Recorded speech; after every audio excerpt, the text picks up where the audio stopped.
Good evening, everybody. Welcome to Beepanock Farm and welcome to vaccination day, or should I say vaccination evening.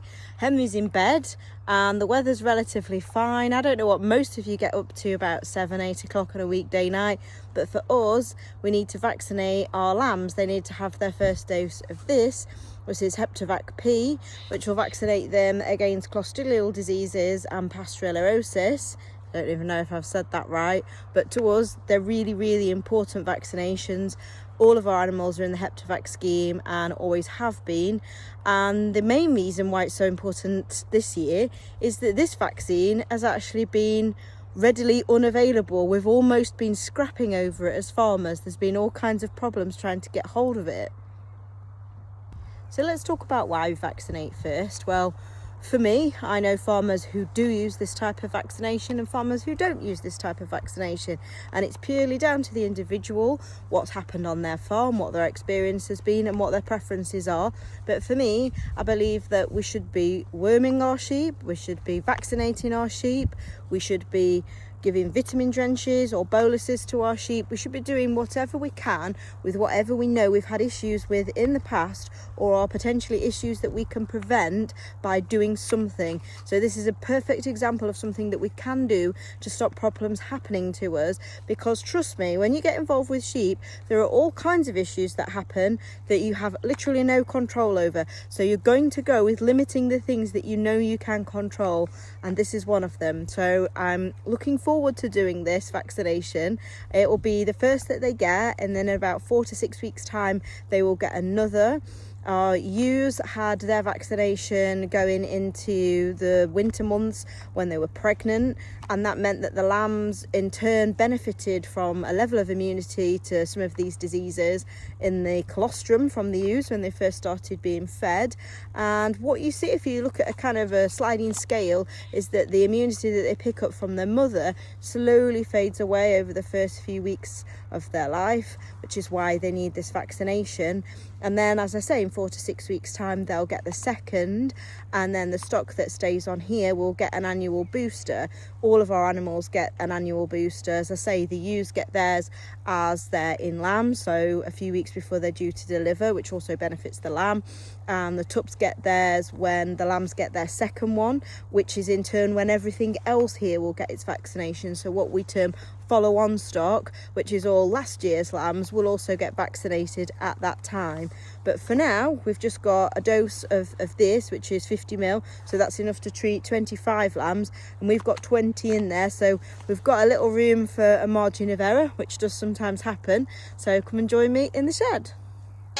So here we are in the shed. There are two groups. One group in here have been captured in the creep feeder, and the other group are in with the ewes. You can never catch them all in the same place at the same time. But I was alluding to before about us all clambering over each other to get hold of this stuff, get hold of the HeptaVac. At first it was really short supply on the smaller bottles, which is because people like us, I imagine all the small holders, wanted hold of it. And then it actually ran out across all sizes. So everybody has really been struggling to get hold of it. And our feed shop weren't able to come back to us as to when we would be able to have some, and we just needed to get on with the vaccine programme really, because these guys, as you can see, have got big, and the time in which they'll be covered by the ewes through their milk has now passed, so they need to get their own immunity from it. So I actually bought this from a company in Ireland. It was an internet purchase, and it came in this really fancy packaging, which was refrigerated to keep it cool, because it has to be kept in the fridge. So that was really impressive. It was a bit more expensive. I paid probably about £20 more than I would have done if it had come from the feed shop, but I believe needs must. It was something that had to be done. So this is Dom. He's one of our bigger lambs. And I thought I'd just explain what we're going to do in terms of how the vaccination works. So there's 3 kinds of vaccine that you could be giving. Subcutaneous, which basically means just under the skin. Ooh. So I'll be finding a suitable site to vaccinate him on, which will probably be around his shoulder, where he's got a little bit of loose skin, and I'll be going just under there. And the other type that we regularly give here would be intramuscular, which is a deeper vaccine, tends to be things like antibiotics. I tend to prefer the bottom for that type of vaccination. And then obviously you've got intravenous. Well, we're not really up to that here just yet, so that's not something that we'll be doing today. So this is Beatrix's baby, this is the Duchess. She's just having her injection just under the skin. There we go. Good deal. The other thing I should add is that it's a wonderful opportunity to see how they're growing up. And this is our youngest lamb, so she's only 4 and a bit weeks old. And my goodness, she's grown brilliantly, so I'm really pleased with this lamb. Here we are, Danny boy. The reason that Joe's grabbed at him is because he's got something wrong with one of his feet. He's been lame on and off since he was born, which is a real shame because he's our biggest ram lamb.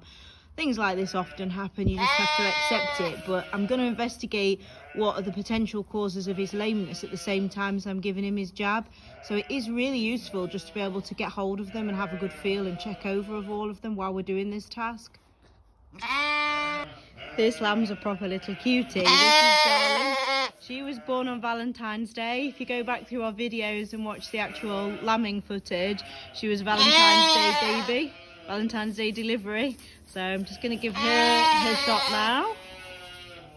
This is Diamond, aka Diamond in the Rough, fancy name.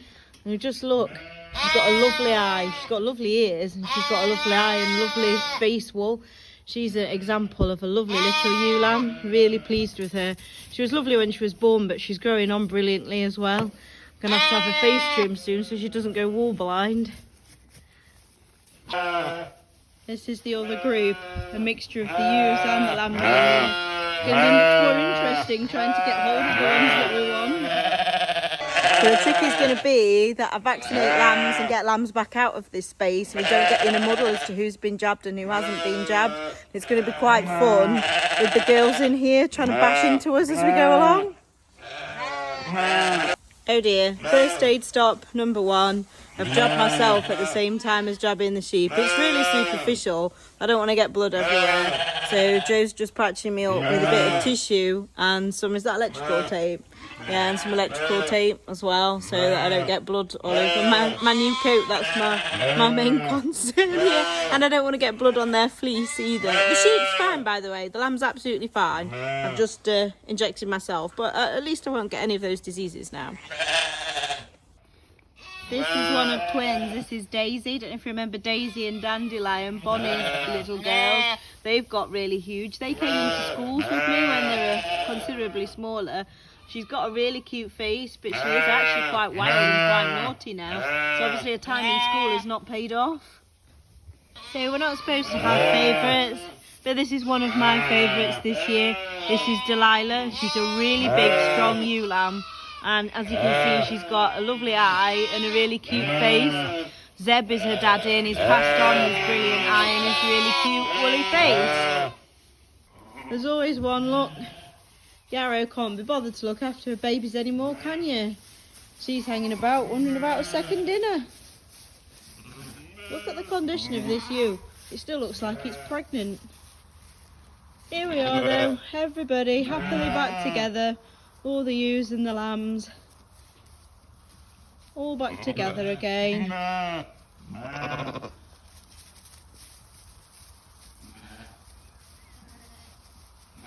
There's a complete side topic. I absolutely love being out at this time of night, at this time of year. There's so much to see, so much hiding out. Just behind me, you can't see it, but in the long grass in this field is a selection of hares getting their supper. And quite often we see the barn owl flying home across this field. In fact, we have actually seen 2 of them, which means that we've got a nesting pair in one of the sheds, which is super exciting. But if you can hear the racket coming, some geese, they're going home for the night. So yeah, it's just a nice time of night to be out watching the wildlife, watching your stock, enjoying the outside world. So that's that job done for the evening. That's some of the ewes milling about and some of the lambs are still in the creep feeder behind me just chilling. I don't think anybody's suffering any ill effects. We shall keep a close eye on them. If there is going to be any adverse reactions, it should be in the next 24 to 48 hours, but I'm sure they'll all be fine. We've not had an issue before. Hello, that's Zelda just making a lot of noise. Everybody's quite noisy because we've done something disruptive which they don't like. And my end of my finger has gone blue where Joe taped it up. I guess that's what happens if an engineer tapes your fingers. Maybe he's cut the circulation off, so I should probably go in and sort that out. If you could like this video, that would be fantastic. Give us a like. If you could subscribe to our channel, that would be even more wonderful. And we'll see you all again very soon for some more fun. Thanks for watching. Take care. Bye.